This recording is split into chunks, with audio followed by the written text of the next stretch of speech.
Donc bonjour à tous. Avant de passer à d'autres actualités, je fais des réponses à certains commentaires sur un certain nombre de vidéos qui se sont accumulées. Et j'en profite pour vous dire, je vais le mettre sous plusieurs vidéos en pièces jointes. Je vais mettre le lien pour ceux qui souhaitent adhérer au SAMU social agricole. Parce qu'il y en a qui me posent la question, ils veulent adhérer au SAMU social. Et par document ou par photo, c'est pas pratique. Donc je vais mettre le lien en bas de cette vidéo et je le mettrai sur une dizaine de vidéos en fin d'année et début d'année prochaine.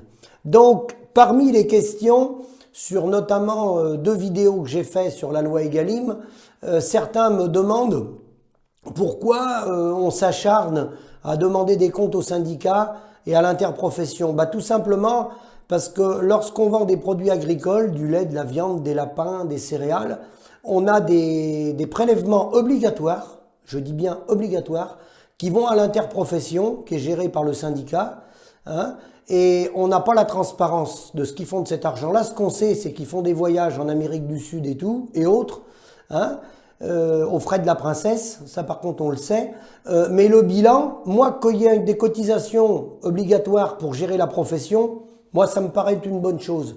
Dans la mesure où derrière il y a un retour sur investissement et les gens sont rémunérés, moi là, alors là, je trouve rien à redire, je suis même favorable, vous voyez.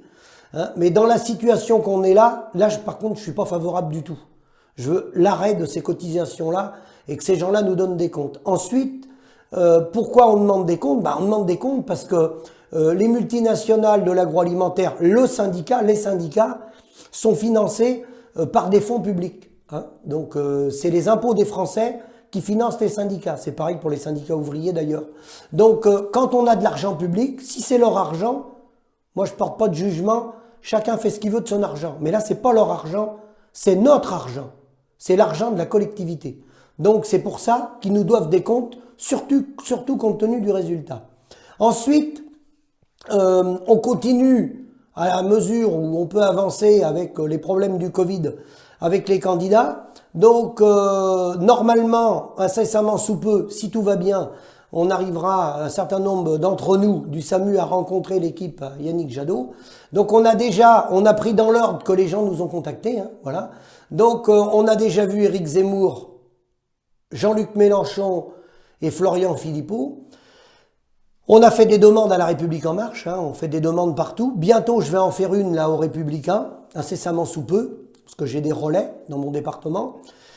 Sur les premiers qu'on a contactés, on avait dit que nous, on est indépendants, donc on contactera tous les candidats, du plus petit au, si on peut pas appeler ça plus petit, en termes de sondage, on va dire, tous les candidats. Alors, sur le premier parcours, beaucoup, je remercie les gens, hein, beaucoup de retours positifs, et certains, sur le premier parcours qu'on a fait, nous font des remarques en disant attention, ces gens-là ne vont rien nous apporter, c'est zéro, vous perdez votre temps, allez voir Monsieur Philippot, Zemmour, Mélenchon, c'est de la perte de temps, et puis ce sont des gens pas fréquentables, ce sont des fascistes. Alors là, moi, je m'interroge, ce sont des fascistes. Alors, moi, je pensais qu'on avait la liberté d'expression. D'abord, le droit à la différence est synonyme de droit d'existence. C'est la diversité d'opinion, je réponds à ces messieurs et ces mesdames qui font des commentaires, c'est la diversité d'opinion qui fait évoluer la société et non la pensée unique. Premier point. Deuxième point, des fascistes, des communistes. Est-ce que je dois aller voir Monsieur Roussel, Fabien Roussel? Est-ce que c'est un bras droit, un descendant direct du KGB? Je pense pas. Est-ce que Monsieur Zemmour, il descend du nazisme et Monsieur Philippot? Là j'en tombe des nues. Est-ce que je dois aller voir Monsieur Jadot? Puisque les Verts en Allemagne, c'est un grand ami de la coalition des Verts en Allemagne. Les Verts en Allemagne sont traités par certains partis d'extrémistes. Les Verts en Allemagne. Est-ce que je dois aller voir Monsieur Jadot? Faut que je m'interroge. Mais c'est même plus préoccupant que ça. Monsieur Macron, Madame Pécresse, Madame Hidalgo ont soutenu Joe Biden. Joe Biden est un descendant direct avec le Parti démocrate des décideurs politiques qui ont appuyé sur le bouton, qui ont pris la décision de tuer 100 000 personnes à la minute. Je dis bien 100 000 personnes à la minute. Des civils. Ça s'appelle Hiroshima et Nagasaki. C'est quoi ça? Alors ils sont comment? C'est des nazis? Non, c'est quoi? Non mais où on va là? On n'a pas le droit de s'exprimer. Un pays comme la France, on n'a plus le droit de s'exprimer. On n'a pas le droit de rencontrer l'ensemble des candidats. Alors, il y aurait des candidats fréquentables et des candidats non fréquentables. Il y aurait des candidats républicains, des candidats non républicains. Il y aurait des candidats populistes et des candidats respectables. Très bien, très bien. Je vais m'arrêter au 30/12/2021. On est en France, à l'heure où je vous parle. On est sous une république, à ma connaissance. Il y a un président qui a été élu, qui a pris la suite des mandats de ses prédécesseurs. D'accord? Je parle en tant qu'agriculteur. Hein. On a fait une élection, il a été élu, tout le monde est d'accord, on est dans un État républicain. C'est pas un nazi, monsieur Macron, à ma connaissance. D'accord? On va parler du bilan maintenant, actuel, qu'il a repris, lui. Mais c'est le bilan actuel. 2 morts par jour dans le monde agricole. 200 000 € d'endettement moyen dans les exploitations agricoles. 834 € de salaire mensuel sur l'ensemble de la ferme France. 11 200 000 Français gagnent 720 € et moins. Certains se font plus soigner, ils n'ont plus les moyens. Certains dorment dans la rue, certains dorment sous les ponts. Vous voulez que je continue? C'est pas du nazisme, ça. Ça n'a rien à voir avec le nazisme, ça. Mais ça s'appelle comment, ça? Ça s'appelle comment? Du populisme? Comment ça s'appelle, ça? C'est un État républicain, d'accord? Mais comment ça s'appelle? Comment ça s'appelle? Il faut m'expliquer comment ça s'appelle. Voilà. Quand les gens peuvent plus vivre, comment ça s'appelle? Il faut chercher le nom. Donc voilà, donc très très surpris, je suis très très surpris, parce que c'est la diversité d'opinions qui fait évoluer la société, et non la pensée unique.